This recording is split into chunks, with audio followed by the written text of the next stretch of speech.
আমি বিছানায় শুয়েছিলাম। মনে হচ্ছিল তারা আসলে কিছুক্ষণ গল্প হবে। চোখ বন্ধ করে শুয়ে থাকলেও ঘুম আসছিল না। অপেক্ষা করছিলাম কখন তারা আসবে। প্রায় 1 ঘণ্টা পরে কথা বলতে বলতে তার ঘরে ঢুকল। খাল আমাকে বলল, তুই কি মাঝখানে? সবই মৃদু হেসে বলল, না, তুই মাঝখানে শুয়ে পড়। কিছুক্ষণ পর মৃদু কণ্ঠে কেউ ডাক, তুই কি ঘুমিয়ে পড়েছিস? আমি চুপচাপ ছিলাম আর কিছু না বলেই, আজকের গল্পটা অনেক বেশি স্পেশাল, তাই কেউ মিস করো না। দয়া করে গল্পগুলো ভাল লাগলে ভিডিওটি লাইক, শেয়ার এবং চ্যানেলটি সাবস্ক্রাইব কর প্লিজ। আমার নাম কুনা। বেশ কিছুদিন ধরে আমার খালার বাড়ি যাওয়ার সুযোগ হয়নি। খালা মাঝে মাঝে ফোন করতেন, কিন্তু সেই সময় আমি আমার মাস্টার্স ডিগ্রির ফাইনাল পরীক্ষার প্রস্তুতিতে খুব ব্যস্ত ছিলাম। এখন পরীক্ষার ফলও বেরিয়ে গেছে এবং আমি এক ভালো চাকরির সন্ধানে আছি। তবে খালার সাথে কাটানো মধুর মুহূর্তগুলো এখনও আমার মনে গেঁথে আছে। আমি প্রায়ই ভাবি খালার সাথে দেখা করার জন্য আবার কখনো যা, কারণ খেলা আমাকে অনেক ভালোবাসে। খেলা দেখতে অনেক সুন্দর ছিলেন। তিনি একটু স্বাস্থ্যবান হওয়ায় তাকে আরও সুন্দর লাগে। তার হাতে রান্না করা খাবার খেয়ে কিছুদিন কাটানোর ইচ্ছে আমি ঠিক করলাম যে এবার খালার বাড়িতে গিয়ে কিছুদিন থাক। খালার সাথে অনেক সময় কাটাব, অনেক গল্প কর, কারণ অনেক দিন থেকে খালার সাথে দেখা হয় না। অবশেষে আমার ইচ্ছা পূরণ হল। একদিন আমার খালা ফোন করলেন আর মাকে বললেন, তুমি আর কুনাল 5 দিনের জন্য আমাদের এখানে চলে এসো। তোমার জামাই জি 7 দিনের জন্য শহরের বাইরে যাচ্ছেন। অনেক দিন থেকে তোমাদের সাথে দেখা হয় না। এই সুযোগে আমরা কয়েকটা দিন মজা করে কাটাতে পার। কালকেই চলে এসো, আমি অপেক্ষা করছি না। ফোন স্পিকারে রেখেছিলেন যাতে আমি কথাগুলো শুনতে পারি। আমার মায়ের নাম লিজা আর খেলার নাম তানিয়া। সব কথা শুনে মা বললেন, ঠিক আছে তানিয়া, আমরা কালকে আসছি। এরপর মা ফোনটা রেখে দিলেন। ফেব্রুয়ারি মাস ছিল, তাই বেশ ঠান্ডা পড়ছিল। মা বললেন, কুনাল, আমরা সকাল 11টার দিকে বেরোব যাতে ঠান্ডা একটু কম লাগে। তবে আমরা বাইকে যাব। আমি মাকে হ্যাঁ বলে দিলাম। এরপর মা বললেন, আমি আমাদের দুজনের কাপড়গুলো গুছিয়ে নিচ্ছি। তারপর মা তার ঘরে চলে গেলেন।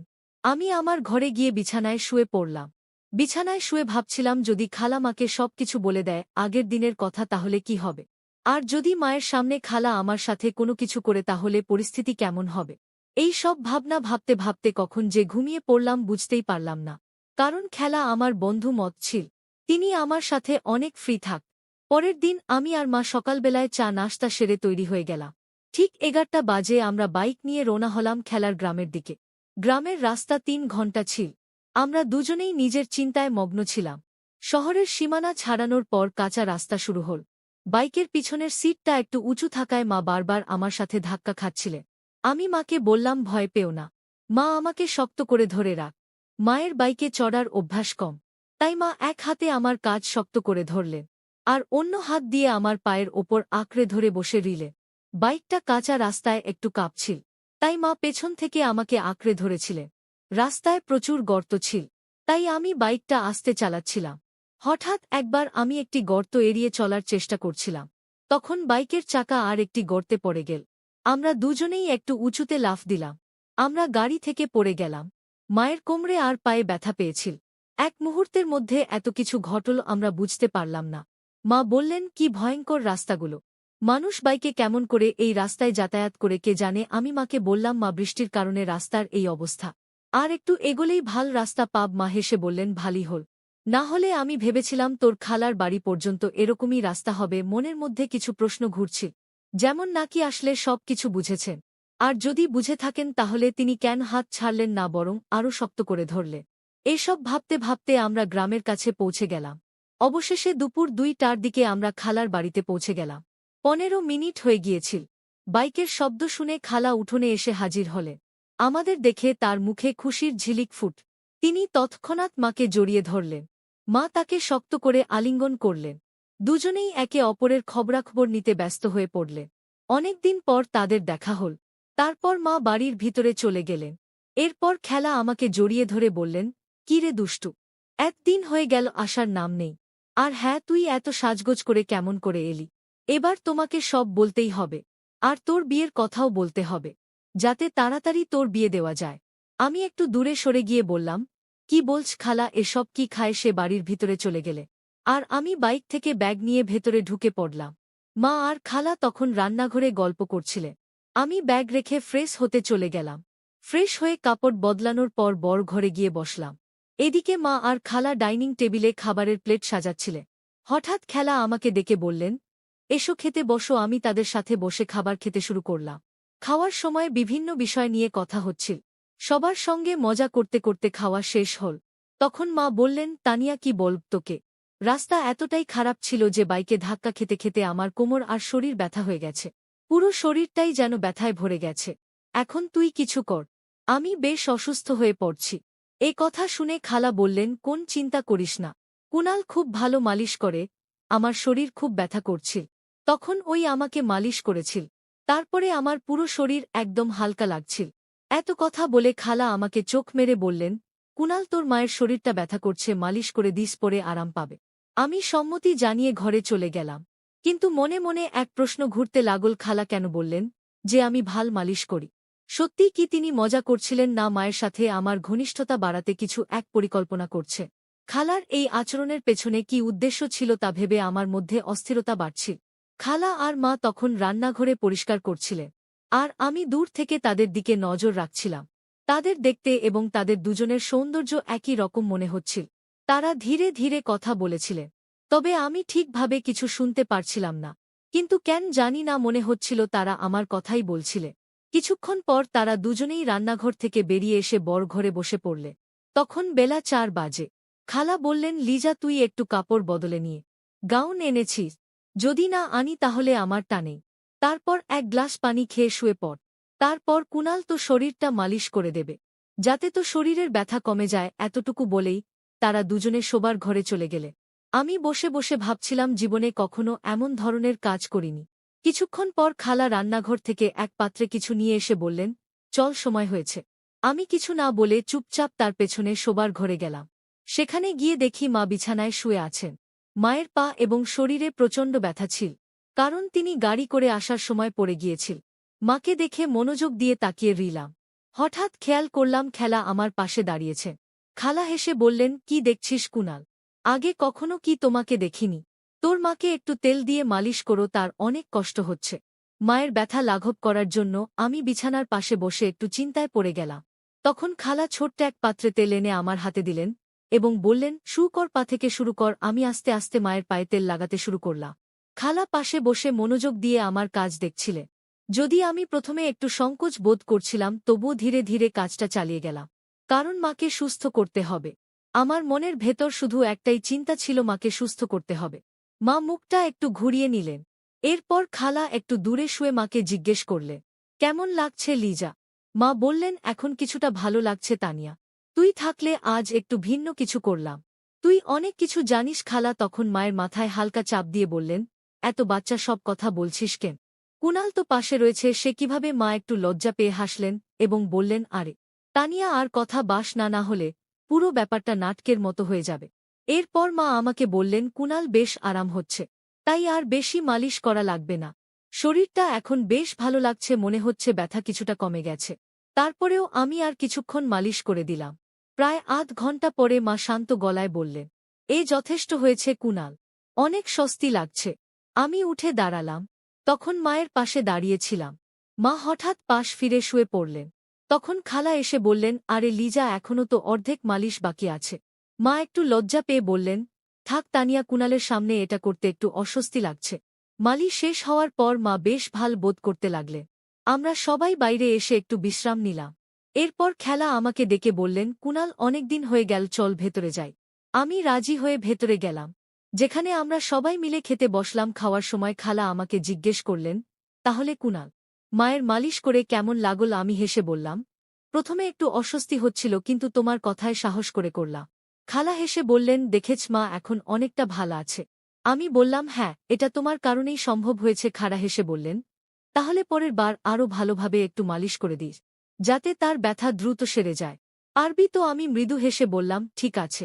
আমিও চাই যে মা দ্রুত সুস্থ হয়ে উঠুক। খালা তখন শান্ত স্বরে বললেন, চিন্তা করিস না।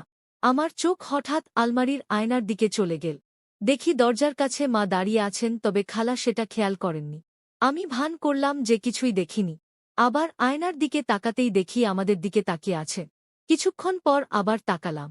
মা তখন সেখানেই। খালা আমাকে জিজ্ঞেস করলেন, কি হলো কুনাল? আমি বললাম, মা কিছুক্ষণ আগে এখানে এসে দাঁড়িয়েছিলে। এটা শুনে খালা হেসে বললেন, দারুণ, তাহলে সব ঠিকঠাক চলছে। এখন লিজা নিজে আসবে। এরপর আমরা দুজনে উঠে নিজেকে ফ্রেশ করে নিলাম। তখন বিকেল 4। আমি আর খালা দুজনেই প্রস্তুত হচ্ছি। আমি বললাম, খালা, আমি একটু বাইরে ঘুরে আসি। খালা বললেন, ঠিক আছে, কিন্তু তার আগে চা বানিয়ে দিই। তারপর আমরা ঘরে ফিরলাম। তখন দেখি মা ও ফ্রেশ হয়ে বসে আছেন। খাল আমাকে বললেন, লিজা, বসো, আমি চা বানিয়ে আনি, তোমার ভালো লাগবে। এখন আবহাওয়া বেশ ঠান্ডা। মা হেসে বললেন, হ্যাঁ তানিয়া, যাবা না? একটু গরম চা এখন ভালোই হবে। তবে তোমার কি ঠান্ডা লাগে না? মায়ের গলায় একটু মজার সুর ছিল। খালা বুঝে গেলেন না কেন এমন বলছেন। তবে তিনি হাসি দিয়ে উত্তর দিলেন, আরে লিজা, আমাদের তো ঠান্ডায় অভ্যেস হয়ে গেছে। তোর শহরে কি আর এমন ঠান্ডা হয়? ঠিক আছে, আমি চা বানিয়ে আনি। তারপর খালা রান্নাঘরে গিয়ে চা বানিয়ে আনলে। আর আমরা তিনজনে একসঙ্গে বসে চা খেলাম। চা খাওয়ার পর আমি বললাম, মা, আমি একটু বাইরে ঘুরতে যাচ্ছি। মা বললেন, হ্যাঁ যা, একটু ঘুরে আ। তোরও হয়তো গরম লাগছে। তবে বেশি দেরি করিস না, তাড়াতাড়ি ফিরে আ। আমি মাথা নেড়ে বাইরে বেরিয়ে গেলাম। হাতে হাতে নদীর ধারে চলে গেলাম। মনটা একদম শান্ত হয়ে গেল। এক সুন্দর শান্তিপূর্ণ প্রাকৃতিক পরিবেশে বসেছিলাম। ঠান্ডা বাতাস আমার শরীরে লাগছিল। আর আমি নানা বিষয়ে চিন্তা করছিলাম। কিছুদিন আগের ঘটনাগুলো ভাবার ছিল। খালা আর আমি যা কিছু কথা শেয়ার করেছি হয়তো বা কিছু জানে। কিন্তু মা কিছু বলেনি। সবকিছু যেন স্বাভাবিকভাবেই চলছিল। মাথায় একের পর এক প্রশ্ন ঘুরছিল। মা কি সত্যিই কিছু টের পেয়েছে? নাকি সবকিছু ঠিক আছে ভাবছে? এইসব চিন্তা নিয়ে কিছুক্ষণ বসে থাকার পর আমি উঠে দাঁড়ালাম। তখন বাইরে অন্ধকার ঘনিয়ে আসছিল। আর ঠান্ডা বাতাস আরও বাড়ছিল। ধীরে ধীরে বাড়ির পথে রওনা হলাম। বাড়ি পৌঁছাতে রাত প্রায় গেল। ভেতরে ঢুকে দেখি মা আর খালা রান্নাঘরে রাতের খাবার তৈরি করছেন। আমাকে দেখে মা মিষ্টি গলায় বললেন, আই কুনাল, আগে গরম পানিতে হাত মুখ ধুয়ে নে, তারপর খেতে বসছি। প্রায় রাত 9টা নাগাদ আমরা সবাই একসঙ্গে খেতে বসলাম। খেতে খেতে আমি বললাম, খালা, এখানে ঠান্ডাটা অনেক বেশি। আমাদের ওখানে এমন ঠান্ডা হয় না। খালা মুচকি হেসে বল, চিন্তা করিস না, আমার বাড়িতে হিটার আছে, তোকে ঠান্ডা লাগবে না। আমি বললাম, সত্যি? তাহলে ঠিক আছে, আজ একটু আগে ঘুমা। বেশ ক্লান্ত লাগছে। খেলার কথা শুনে মা মজা করে বলল, তুই এত ছোট, তোর আবার কি ক্লান্তি? খালা হেসে বলল, আরে লিজা এত পথ পাড়ি দিয়ে এসেছে, তার উপর রাস্তার এমন অবস্থা। মা আর কিছু বলল না। আমরা সবাই মিলে গল্প করতে করতে খাওয়া শেষ করলাম। তারপর মা আর খালা রান্নাঘর পরিষ্কার করতে ব্যস্ত হয়ে পড়। আর আমি উঠলাম একটু বাইরে হাঁটতে। কিছুক্ষণ পর আমি শোবার ঘরে গেলাম। ঘরটি আগে থেকেই গোছানো ছিল। বিছানায় একটি বট কম্বল পাতা ছিল, যা দুজনের জন্য যথেষ্ট। আমি কাপড় পরিবর্তন করে কম্বলের নিচে ঢুকে শুয়ে পড়লাম এবং দেওয়ালের দিকে মুখ করে চোখ বন্ধ করলাম। জানতাম অন্য রান্নার কাজ শেষ করে আসবে। তবে তখনও অনেক চিন্তা মাথায় ঘুরছিল। আমি বিছানায় শুয়েছিলাম। মনে হচ্ছিল যে তারা এলে গল্প হবে। যদিও চোখ বন্ধ করে শুয়েছিলাম, ঘুম আসছিল না। তাদের আসার জন্য অপেক্ষা করতে লাগলাম। প্রায় 1 ঘণ্টা পরে কথা বলতে বলতে তার ঘরে ঢুকো। খালামাকে বলল, তুই কি মাঝখানে? সবই মা হেসে উত্তর দিল, না, তুই শুইস না, মাঝখানে এই কথোপকথন চলতে থাকল। আর আমি চুপচাপ শুয়ে রইলাম। আমি শুয়ে থাকার ভান করছিলাম ওদের কথোপকথন শুনতে শুনতে। কিছুক্ষণ পর ঘণ্টা একদম শান্ত হয়ে গেল। আমি আস্তে করে কম্বল সরিয়ে দেখলাম ঘরের আলো নিভিয়ে দেওয়া হয়েছে। মনে একটু স্বস্তি পেলাম, কারণ সবাই ঘুমিয়ে পড়েছে মনে হল। প্রায় 20 মিনিট এভাবে কেটে গেল, কিন্তু কোনো আওয়াজ শুনতে পাচ্ছিলাম না। আমি একটু সরে গিয়ে অন্যদিকে মুখ করে শুয়ে পড়লাম, কারণ নানা চিন্তা মাথায় ঘুরছিল। ভাবছিলাম, আমার নড়াচড়া কেউ লক্ষ্য করল কি? মা কিছু বুঝতে পারছেন? সব ঠিক আছে? ঠিক তখনই একজন মৃদু কণ্ঠে ডাক, তুই ঘুমিয়ে পড়েছিস? তার স্বরে স্নেহের পরশ ছিল। আমি চুপচাপ ছিলাম যে ঘুমিয়ে আছি, কিন্তু ভেতরে ভেতরে অস্থিরতা বাড়ছিল। তারপর বলল, ভালো করে ঘুমিয়ে পড়, সকালে সব কথা হবে। তার কথায় মনে অনেকটা শান্তি এলো এবং ধীরে ধীরে আমি ঘুমিয়ে পড়লাম। ঠিক তখন মা বললেন, এখন ঘুমিয়ে পড়, রাত অনেক হয়েছে। তার গলায় ক্লান্তির সুর ছিল। সবাই নিজের জায়গায় ফিরে গিয়ে শুয়ে পড়। মায়ের কণ্ঠে এমন কিছু ছিল যা আমাকে মানসিকভাবে শান্ত করেছিল। কিছুক্ষণ শুয়ে থেকে অবশেষে ঘুমিয়ে পড়লাম। সকালে ঘুম ভেঙে দেখি মা আগে উঠেছেন। তিনি রান্নাঘরে চা তৈরি করছিলেন, আর পাশে অন্য জন বসেছিলেন। ঘরের পরিবেশটা একটু অন্য রকম লাগছিল। মা আমাকে দেখে মৃদু হেসে বললেন, চা খাবে? আমি মাথা নেড়ে সম্মতি জানালাম। তার হাসিতে ছিল অভিজ্ঞতা ও মমতা, যেন তিনি পুরো পরিস্থিতি বুঝে শান্তভাবে সবকিছু সামলাচ্ছেন। আমরা বেশ কয়েকদিন খালার বাড়িতে থাকলাম। খালার সাথে আমি আর মা অনেক হাসি ঠাট্টার মধ্যে দিন কাটিয়েছিলাম। অনেক জায়গায় ঘুরতে গিয়েছিলাম। কিছুক্ষণ পরে মা খালার দিকে তাকিয়ে বললেন, আচ্ছা তানিয়া, আমাদের এখন চলে যাওয়া উচিত, অনেক কাজ বাকি আছে বাড়িতে। মা আর আমি যখন খালার বাড়ি থেকে বের হচ্ছিলাম, খালা হেসে বললেন, ঠিক আছে তোমরা যা, আমার স্বামীরও আসার সময় হয়েছে। বিদায় মুহূর্তে পুরো পরিবেশটা হালকা হয়ে গেল। আমি অনুভব করলাম মা কিছু না বললেও সবকিছু সুন্দরভাবে সামলে নিয়েছেন। মা আমার দিকে তাকিয়ে শান্ত স্বরে বললেন, কুনাল, জীবনের সবকিছুর সীমা থাকে, আর সঠিক ভুলের পার্থক্য করা গুরুত্বপূর্ণ। তার কথাগুলো আমার মনে গভীরভাবে ছাপ ফেল। সেই মুহূর্তে আমি সিদ্ধান্ত নিলাম, জীবনের প্রতি আমার দৃষ্টিভঙ্গি পরিবর্তন করব। এবং নতুনভাবে জীবন শুরু কর। মায়ের ধৈর্যশীল ও শান্ত আচরণ আমাকে এমন এক শিক্ষা দিল যা অন্যভাবে উপলব্ধি করা সম্ভব ছিল না।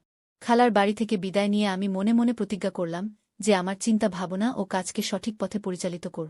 মায়ের স্নেহ, তার মনের গভীরতা এবং তার বলিষ্ঠ চিন্তাশক্তি আমাকে জীবনের নতুন দিশা দেখিয়েছে। আমি এখন ভবিষ্যতের দিকে আরও আত্মবিশ্বাস ও আশার সঙ্গে এগিয়ে যেতে প্রস্তুত। তার কিছুদিন পর আমার একটি ভাল চাকরি হয়। এখন আমি সব চিন্তা বাদ দিয়ে মন দিয়ে চাকরি করতে থাকি। আর আমার পরিবারের সব দায়িত্ব নেই। এখন আমার মা অনেক খুশি। আমার উপর গল্পটা কেমন লাগল জানাতে ভুলবেন না। আরও মজার মজার রোম্যান্টিক গল্প শুনতে চাইলে ভিডিওটি লাইক, শেয়ার এবং চ্যানেলটি সাবস্ক্রাইব করতে এবং বেল আইকনটি ক্লিক করতে ভুলবেন না। ধন্যবাদ।